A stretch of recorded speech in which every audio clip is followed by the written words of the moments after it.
27. I'm 81. I was pregnant when my husband chose another woman's name for our baby. If it's a girl, we'll call her Miriam. My husband says it with one hand on the bedpost and the other rubbing the seam of his left sleeve, back and forth, while sleet taps the window like dry corn. The room is cold except where my belly rests under the brown wool blanket. Miriam. I know that name. Everybody does. That's the thing nobody tells you. She sits 2 benches ahead of us at meeting, with the small white scar beside her mouth, and blue thread mending her apron, though blue is too bright for most women. My husband won't look at me. He studies the washstand, the tin cup, anything but my face, and something inside me goes still. Not angry, not yet. I ask him why, but my voice comes out thin, like air through a cracked jar. He says, "It's a good name." Then he swallows so hard I hear it. I remember the lamp smoking. No, wait. The lamp had gone out. It was moonlight making that pale stripe across his hands. What I don't know is why he chose her name, what she had promised him, or what the women behind me had known for months. I don't know that the baby inside me will carry that silence longer than any of us. I only know my toes are curled inside my shoes, and I am 19 years old. Quick pause. My name's Sarah, and this is Rebecca Amish Home. If these stories stay with you, if they make you feel less alone, subscribe. It's free, and it keeps them coming. Tell me in the comments, could you forgive a name chosen from someone else's heart? And if you want to go further, a super chat or membership says, these voices are worth hearing. Now, back to what happened.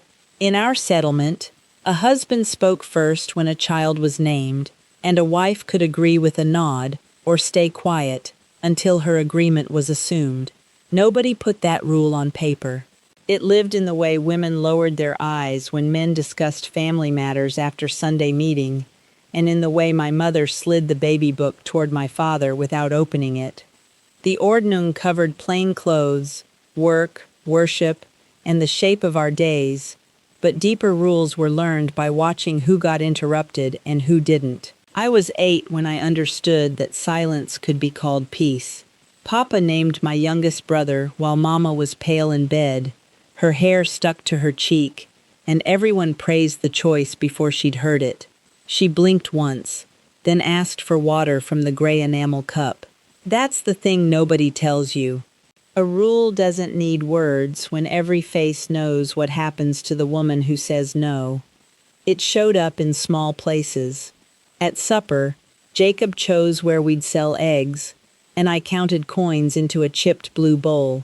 At meeting, he answered questions meant for both of us, while I watched a fly crawl along the window frame. Once, 6 months into our marriage, I said we should keep the south field for oats instead of corn. Jacob didn't scold me. He stopped chewing. His father looked at me over his coffee cup, and my sister Ruth pressed her heel against mine under the table. That was enough. Later, Ruth whispered, "You made him look small," as if my thought had been a stone I'd thrown. I wanted to ask why his size depended on my silence, but the words stayed behind my teeth. 3 weeks later, Lena was made to apologize before church for bringing unrest, after questioning a land sale. I never forgot the red mark her bonnet string left beneath her chin, or how she thanked everyone for forgiving her. Jacob wasn't cruel. I need to say that before you build him into something easy. He was 23 when we married. No, 24. I always get that wrong because his birthday came 10 days before the wedding, and Ruth baked the cake with too much molasses. My mother gave me 7 pieces of advice. Rise before him, keep the stove fed, don't shame him before others, mend before Sunday, speak softly, don't refuse kindness, and pray when confused. 7 things. Not one about what to do when your husband loved another woman's name. Jacob got even less. His father took him behind the harness shed for 5 minutes. Then they came back smelling of leather oil and cold smoke. Whatever was said there didn't teach him how to tell the truth without breaking someone. It taught him a man's fear should stay where no woman could see it. We met at a barn raising when I was 16, though we didn't speak until spring. He had a crooked front tooth and a habit of rescuing beetles from wash basins, which sounds foolish now, but I noticed. He once walked 2 miles in rain to bring Mama liniment when her hands swelled from quilting. He didn't come inside. He stood under the eave with water dripping from his hat and said, "Tell her I hope it helps." I loved that shyness. I think I loved him. I don't know if I knew what love was yet, but I trusted the way he was gentle with frightened horses. On our wedding morning, his hands shook so badly, he dropped a cuff button into the straw. I found it, wiped it on my sleeve, and held it out. He smiled like I'd saved him from something larger than a button, and I carried that smile for years, even when it became heavy. Miriam had been part of our circle before I understood she was standing inside my marriage.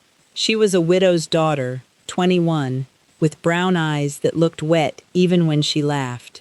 She worked beside me at 2 quilting bees and once gave me peppermint tea when the baby made me sick. That's what makes memory cruel. It keeps kindness and the wound in the same drawer. In the last month of my pregnancy, women brought broth, folded cloths, and advice in little sealed jars. Breathe low, don't complain, trust your husband. Anna, the midwife, checked my pulse with 2 fingers and said the baby was strong. Nobody said I could choose the name. Nobody said I could ask why Jacob had started taking the long road past Miriam's farm. When I asked Ruth, she stared at the floorboards and said, "Don't invite trouble before birth." The next evening, I watched Jacob brush sleet from his shoulders and knew trouble had already come inside. The night the pains came, sleet glazed the pump handle, and the barn roof shone like bone under the moon. Our bedroom smelled of boiled linen, lamp oil, and lavender soap Anna kept wrapped in brown paper. I wore my oldest cotton shift because Mama said good cloth shouldn't be ruined by hard work, even this kind. The left bedpost had a split near the base, thin as a hair, and Jacob rubbed his thumb over it until a sliver lodged beneath his nail. Outside, a horse kicked once against the stall, then nothing. The room was warm near the stove and cold at the window, and sweat cooled along my neck each time Anna lifted the blanket. Jacob looked like a lost boy wearing his father's coat. He kept asking whether the kettle needed more water, though it rattled hard enough to spit, and Anna answered twice before she stopped. Frost edged the window from inside, white and sharp as lace. I'm breathing through another wave when Anna tells him to come closer, and he does, but only as far as the foot of the bed. His cap is twisted between both hands. I hear the snap of the brim each time his fingers bend it. "Sarah," he says, then stops. I look at him because I think he's going to pray, apologize, or tell me he's proud. Instead he says, "If it's a girl," and the room seems to tilt. Anna's hand goes still on my ankle. That's how I know she already knows. Jacob looks at the washstand, not me. "Miriam," he says. Just that. The real Miriam is less than 2 miles away, probably awake beneath the green quilt her mother pieced, and her name is now lying on my bed, between us like a knife nobody will admit is sharp. I grip the sheet until its seam bites my palm. Why her? I ask, though my body already knows the answer will cost me. Jacob's mouth opens, then closes. Anna moves to the basin and stirs water that doesn't need stirring. He says, "She asked me." Another pain rises, slow and mean, and I press my tongue against the roof of my mouth until I taste iron. "Asked you what?" He comes one step nearer, stops. Miriam had lost a baby the winter before, he says, one nobody outside her family knew about because she wasn't married. The deacon planned to send her to cousins in another district after she confessed. Jacob had been meeting her after dusk, listening while she begged not to be erased, as if she'd never lived among us. He says they only talked. He says she asked him to give my daughter her name before she left. I want to pull him close because he looks terrified, and I want him out forever. Both are true. Anna says, not now. But she says it to me. Not him. To me. I ask whether he loves Miriam. He looks toward the black window. I don't know, he says. That answer hurts more than yes. Another wave takes the words out of me, and after that the room becomes breath, wet cloth, the stove door clanking, Anna counting under her breath. When our daughter is placed beside me, she has one dark curl pressed flat above her ear, and a fist no bigger than a walnut. I touch her cheek. Jacob says, Miriam, and no one asks what I call her. For the first hour, I stare at a loose red thread on the quilt and wind it around my finger until the tip turns purple. Jacob sits beside the stove, crying without sound. Part of me wants to comfort him. Imagine that. Anna dries her hands on the towel with the brown scorch mark and writes the name in her little book. The letters look neat. Too neat. When Ruth arrives before dawn, her eyes flick toward Jacob and away, and I know the truth has been carried around me like a covered dish. Even my mother whispers the name before asking how I am. Neither of us understood that a promise made in secret couldn't become my duty just because I was giving birth. Jacob believed compassion for Miriam made the choice clean. Anna believed keeping the room calm mattered more than letting me speak. Ruth believed warning me would place her between a wife and husband, like stepping between a horse and plow, and I believed pain was the price of being good. The plain fact is this: 3 adults knew about the name before I did, and I learned it while my body was doing work I couldn't stop. Jacob wasn't trying to hurt me. That's what makes it worse. He thought a gentle reason could erase a cruel result. Because nobody had taught him, my voice counted even when it shook. The next morning, the deacon congratulated him on choosing a faithful name. He never turned toward my side of the bed. I didn't know a wife could say, "No, this belongs to both of us," and still be loving. I didn't know a name could wait until morning, or that a husband could be asked to leave until he was ready to tell the truth. I thought refusal was rebellion, and rebellion was a crack that could split a family. The silence wasn't an accident. It passed from fathers to sons through closed barn doors, and from mothers to daughters through advice that taught endurance but not choice. Years later, someone said one plain sentence to me: a shared life needs 2 willing voices. I had to set down my cup because my fingers went numb. Had I heard that before my daughter was born, I might have known that keeping peace and losing yourself aren't the same thing. Instead, I looked at the baby beside me, heard everyone call her Miriam, and felt my own name begin to disappear. I learned to answer to the name before my daughter could. When someone called Miriam, I turned first, because it had become a hand on my shoulder. I would wake before Jacob, feed the stove, and whisper Eliza, my grandmother's name, over the cradle, then swallow it when the floorboard near the door gave its dry little pop. By 6 months, I could smile while my stomach folded in on itself. I kept a jar of buttons beside the wash basin and counted them when Jacob spoke about Miriam's family: 31 bone, 9 wood, 2 glass. They clicked softly against the glass when my fingers trembled. That was my little trick. Count what can't hurt you. I learned to leave my body without leaving the room. Dark little joke, isn't it? We were taught to make ourselves useful. I became useful even to my own disappearance. Jacob and I built a marriage around what we didn't say. He fixed the loose latch on the pantry, warmed my boots near the stove, and avoided the road past Miriam's farm. Tenderness stayed.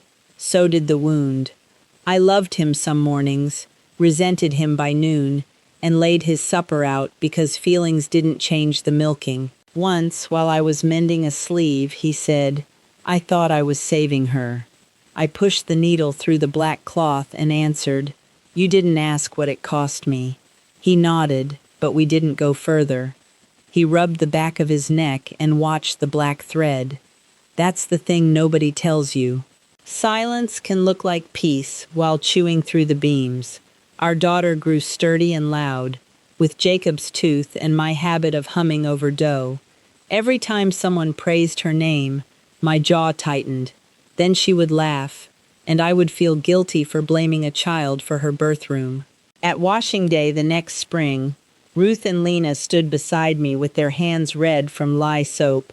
The creek was high, brown water over the stones, soap foam gathering at our wrists like thin gray lace, and Lena kept wringing the same small shirt long after it was clean. She asked, "Did he tell you first?" 5 words. I knew what she meant. I said, "Not until that night." Ruth stopped beating a sheet against the flat rock. Nobody looked up. Then Lena said, "Mine chose his mother's promise." She didn't explain, but her mouth pulled tight on one side, and I understood that some vow, some claim had entered her home through a door she hadn't opened. I almost told them everything. My throat worked. My hands shook under the cold water. But Ruth glanced toward the path where 2 boys were carrying kindling, and the moment shut. That was when I knew I wasn't the only woman living beside a decision made for her. Lena's story came out slowly.